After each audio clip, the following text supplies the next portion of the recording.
So good morning and welcome to the fourth of the IFS User Group Summer Conference events. We ran our first two events last week and had over 60 people in attendance, which is great. This is a replacement for the annual conference 2020, which we unfortunately had to cancel. We're very sad not to be seeing everybody this year, and we hope that our summer conference will help make up for the absence of an actual conference this year. I hope we find you all safe and well in these strange times. Virtual events are a new thing to the user group, so please forgive us if we have any teething problems. We have run a practice session which went really well, so fingers crossed it will go well again now. For those of you who don't know me, my name is Amanda Miller and I'm the manager of the user group.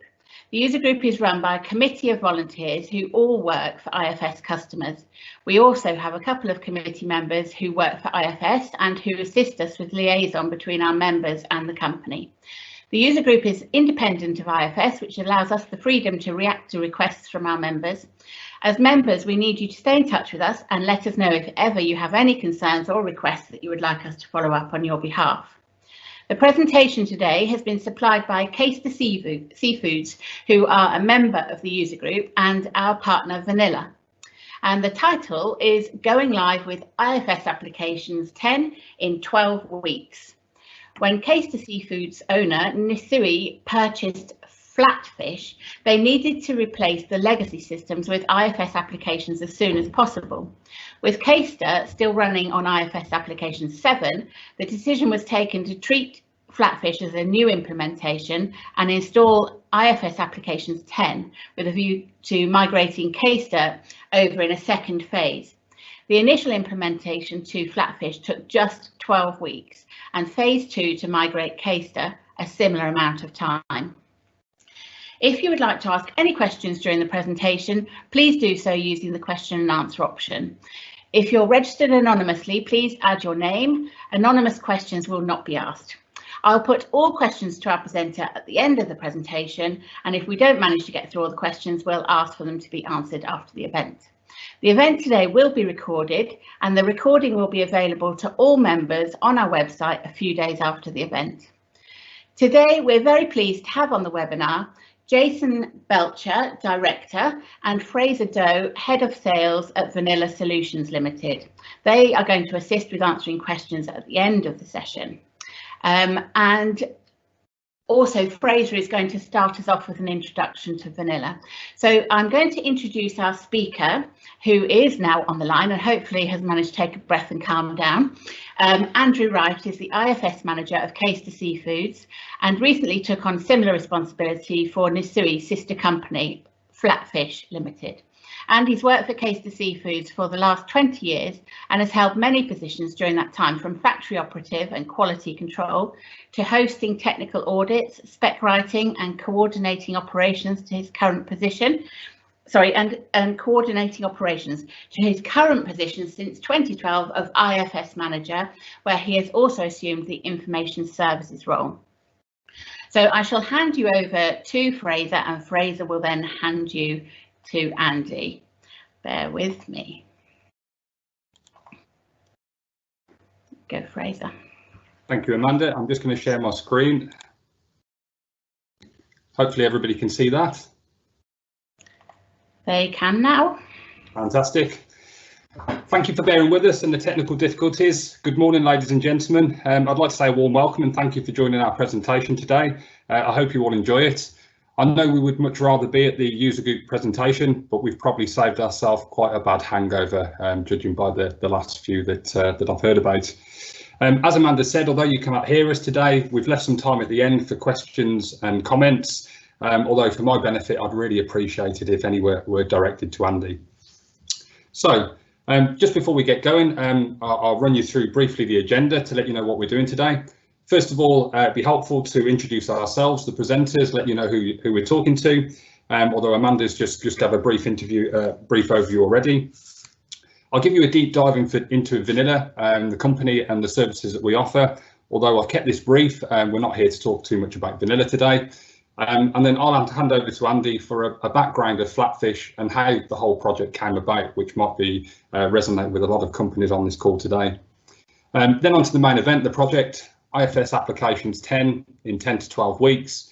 and we'll have a wash up as well at the end of lessons learned, an important part of any project.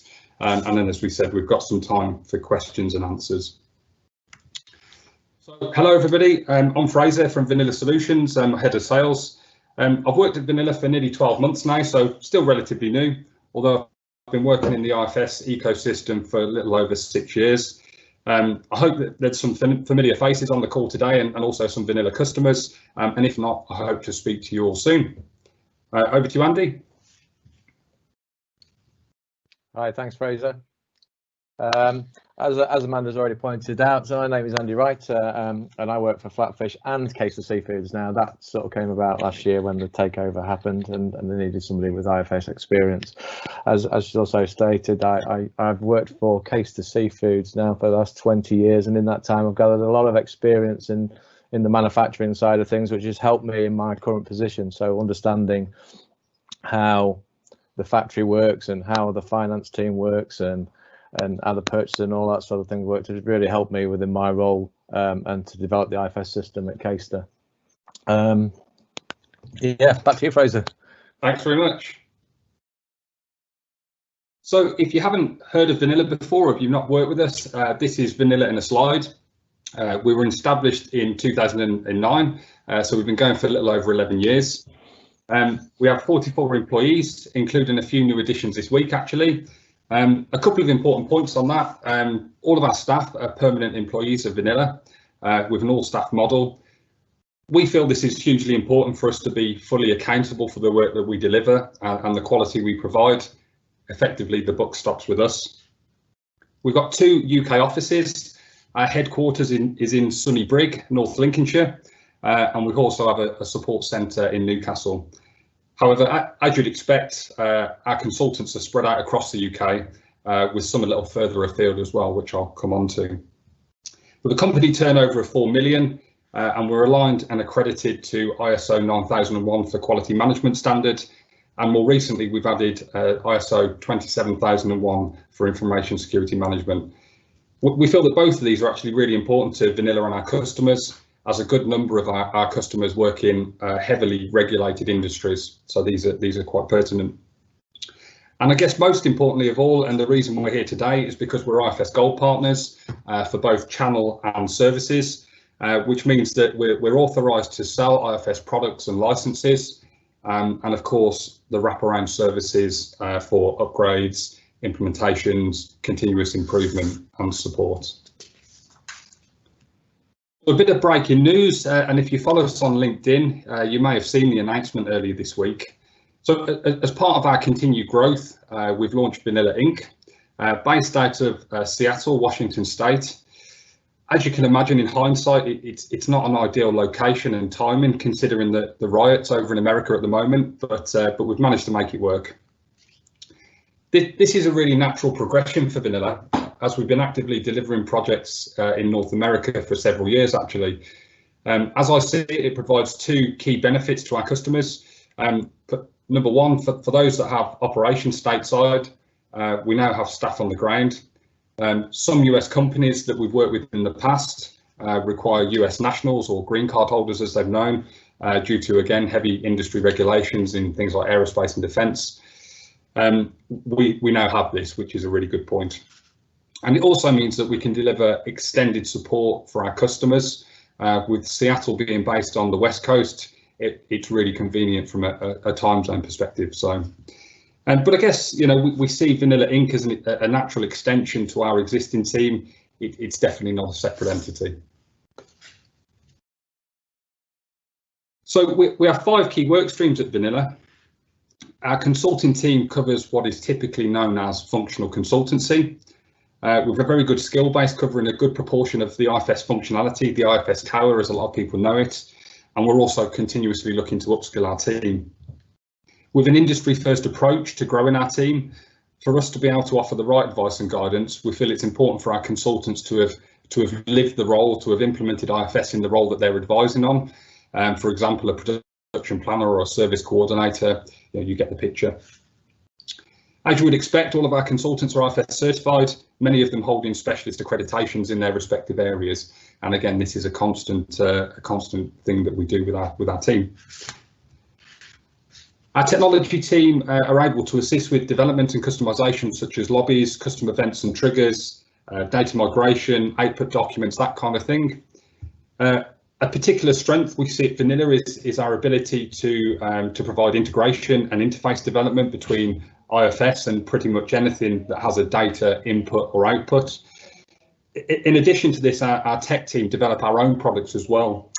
Some of you may be using IFS Vanilla MTD for IFS, and more recently we've developed a facial recognition bolt-on for time and attendance, offering contactless time and attendance, which again is quite topical at the moment for obvious reasons. For those that attended last year's user group, you may recall the launch of our continuum service offering.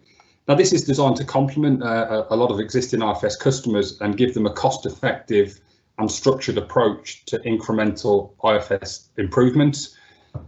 It gives you full access to our consulting and technology team, all wrapped up into a monthly fixed fee subscription.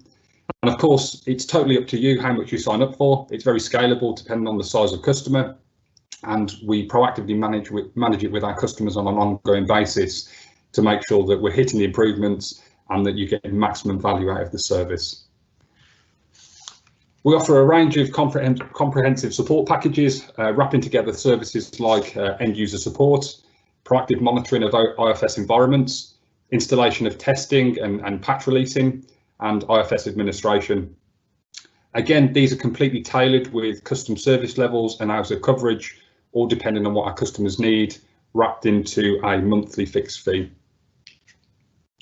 And finally, earlier this year, Vanilla launched our own hosted application management service, providing a fully managed cloud solution for IFS applications.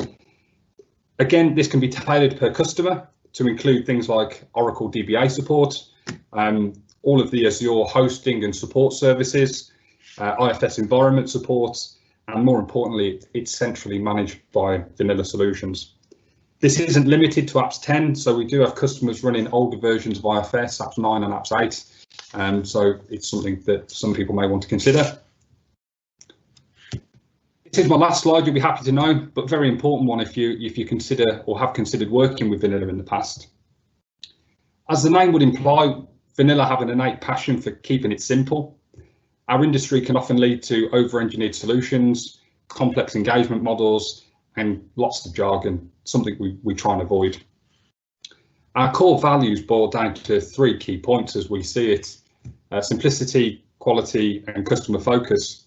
And I'm not going to labour on these, but just to give you a brief overview of how we think this fits in. So simplicity, the simplest solutions are the easiest to implement, to train, to use and support. If a solution is too complex, then this often leads to users finding shortcuts around the process, or the dreaded export to Excel. This is something we're quite passionate about, making sure that our solutions aren't over-engineered and they deliver the value that they're meant to.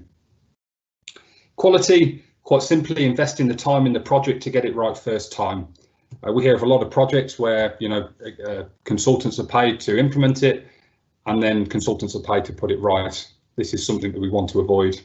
This also applies to our customers. We rely on those guys to put the investment into the right resources for the project to get the best outcomes. And this is something we'll obviously work with our customers to identify. And customer focus for us means not just delivering solutions willy-nilly or delivering a functionality because the customer asked for it, but really thinking about the value that we're trying to deliver, what business change that we're trying to achieve, and not losing sight of this throughout the project. We ensure that all of our project team that are working on the solution are aware of these key benefits and deliverables, set out in the business case, and everybody's working towards the same goal. It really has to be to the benefit of your business. Nobody implements IFS for fun. So that's all from me. Thank you for listening. I'll be available at the end for any questions, but over to you, Andy. Hi, thanks, Fraser. Hello, everybody, and thank you for coming to this seminar. You'll just bear with me. It's the first time I've ever done anything like this, so it might be a bit nerve-wracking for me, and especially not being able to see anybody in the room. So, the history of Flatfish. Flatfish was founded in 1979 by a gentleman called Steve Stansfield and his father Bob. They ran a small fish company, predominantly focusing on the flatfish such as plaice, lemon sole and turbot and things like that.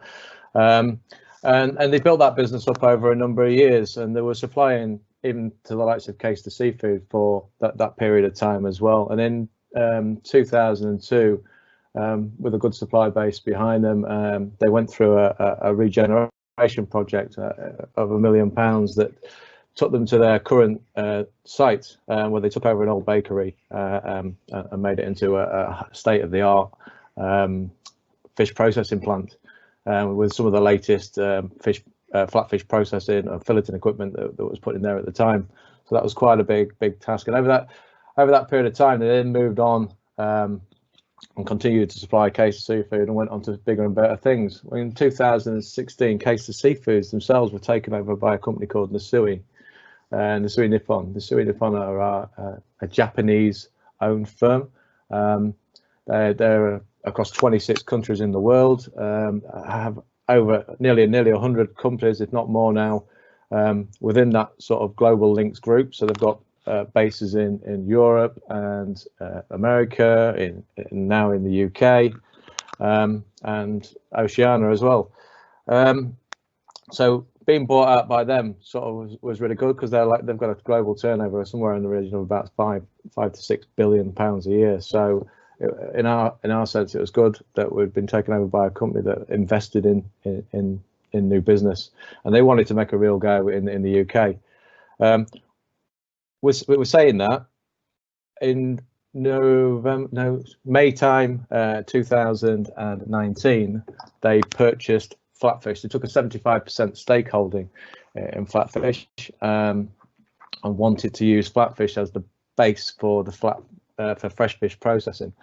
What happened there was that they moved all of the fresh fish processing from Caistor and moved that to Grimsby, because it seemed like the best place for it to be and the best fit.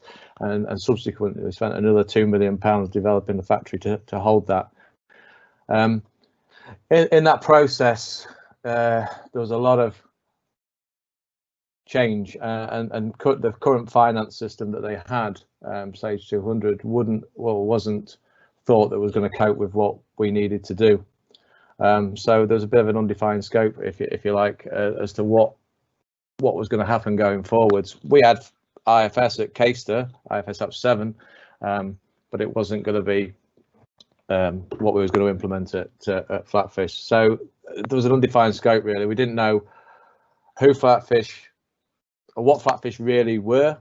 They didn't know how they were going to manage the costs of the turnover, because the turnover was about to triple at Flatfish. It was going to go from somewhere in the region of about 12 million to 36, 40 million pounds a year, with hundreds and hundreds of new products and new species of fish and things like that. So it was difficult to know how they were going to do that transition.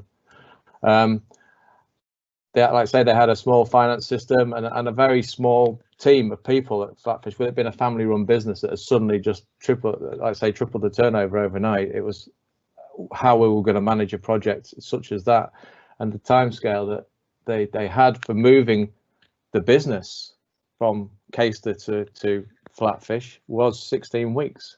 And you're talking about taking all of the kit and machinery from the factory as well to the new factory, and which was only in the process of being built at that time as well, and implementing IFS Apps 10.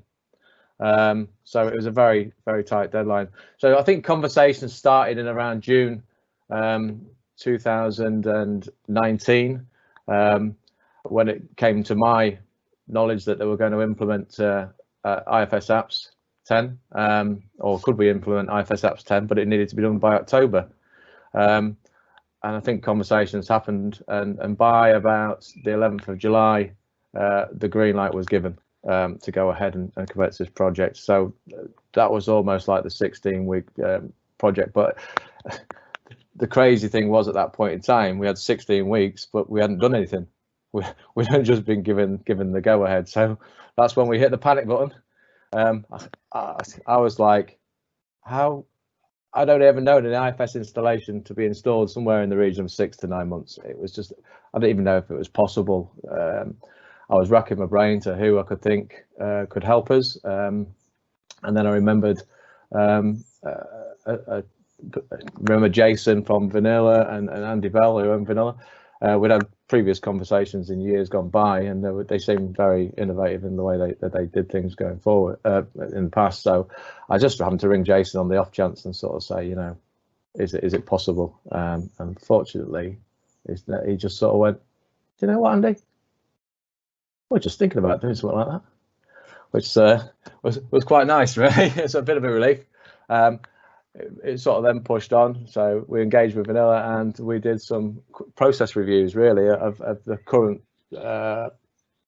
situation at Caistor, what we currently had, and Flatfish. And at that point, they came up with a 16-week plan.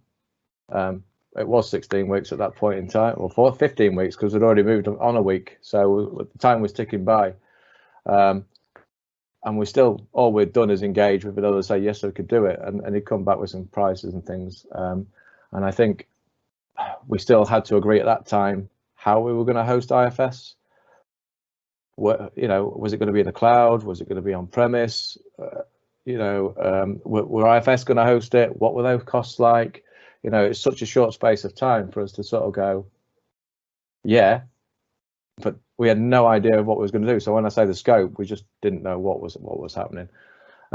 Fortunately, as you've probably seen from Vanilla, they don't just have IFS services, they have technical services as well, and things like that. And they gave us some advice on how we could set up IFS for ourselves in our own cloud, and what the structure would need to be, and sort of things like that. So we went along with that. Bought the clouds services, but at that point we still hadn't got IFS implemented to work on. There was no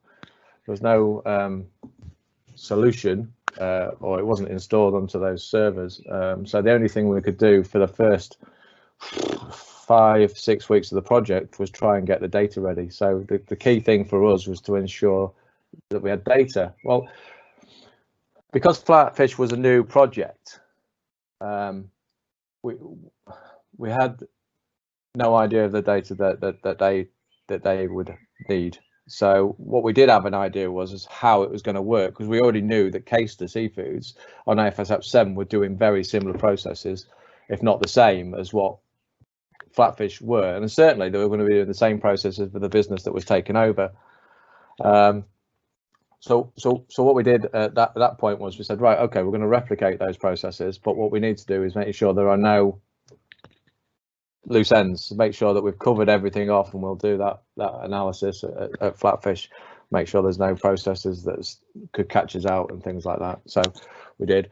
We were provided with some templates and things for the data. So we went through with Vanilla what would be required in terms of uploading the data and what was required to get everything ready for IFS. We would provide those templates. We populated those templates with all the new data for Flatfish. And I think by the 2nd of September, we'd got everything up in the cloud. It was live and ready to go, so we could start playing around with IFS and working out our solution. IFS itself, these are the you can see on the screen now, the solution that we were taking across included IFS financials, the general ledger, fixed assets, accounts payable, through to EDI and invoicing. The manufacturing, we were going to do shop orders, make sure we're doing costings and MRP. The distribution side, all of those inventory and customer orders, purchasing and invoicing. And we were looking at engineering and product design. We currently have all of those there, but the ones in the dark colours are the ones that we are currently using, and the ones that we're going to take across and use for Flatfish. So as I said, the initial project was supposed to kick off on the 22nd of July and did, but at that point in time we'd only just literally had the sign off for it, which only gave us 14 weeks and 3 days. and that was great. And the initial few weeks was great. Like I said, we managed to get spreadsheets put together and the data, which would have been ready in time for vanilla to upload into the test environment for us to practice or to have a look at and see if we could get the solution working the way we wanted it to work. Over the next few weeks, as you can see, not very long, from September to the 31st of October, I think was only 8 weeks and 3 days. So, you know, when we said that we've managed it in 12 weeks, actually, from the getting it onto the system and going live, it was only 8 weeks. So in that essence, we managed a bit of a well, it was really good, really. I would say lessons along the way. What did we learn from the project? Well, that it's good to we made some major changes for Flatfish that we didn't necessarily need to, but what we thought was, because we're going to move forward and have Caistor on, we needed to, because we had a lot of part codes that would have overlapped, and because we were going to be on the same system, we wanted to make sure that those things were different. So if you're going to make changes, you're going to need to understand the impact on the wider business. And what we didn't understand at that point in time was that when we made the code changes, which seemed like an absolutely brilliant, sensible idea, you know, we had numbers that didn't mean anything to anybody, and now we've got part codes that we feel mean something to everybody. You know, if you see a part code with an F, you know, it's a finished product for Flatfish. If you see a product code with an FC for, you know, it's finished product code for Caistor. And this coding system was going to make life a lot easier and simpler going forward. But the issues that it caused come go live, we didn't foresee. And so obviously for the second phase of the project, going live at Caistor, we've ensured that we make sure that these things are taken into account. Now, the impact that changing the codes had was all the documentation in the factory, specifications, supplier specs, customer coding, and Flatfish did a lot of work with food service. So what happens is they generated a lot of product up front, and it went into the cold stores, and then when we changed the codes, then products hadn't changed codes. So when the customers were calling for it, they were getting products with the wrong code on, and not the codes that they were expecting. So that was a bit of an issue. And the other thing that we managed to change while going live with Flatfish was decided to, in our infinite wisdom, decided to change the chart of accounts. And the reason that this was done was because Nissui had a special way of reporting, and as Caistor were already confident with the way that those reports were meant to work, it seemed logical to change the chart of accounts to mimic the way Nissui wanted the reporting. So there was some work done there to match both sets, both Caistor and Flatfish accounts, to enable the reporting to marry up when they both had to do their quarter end and month end reporting. So certainly a lesson to think about on the way, if you're going to make any changes, what that impact is going to be on the business.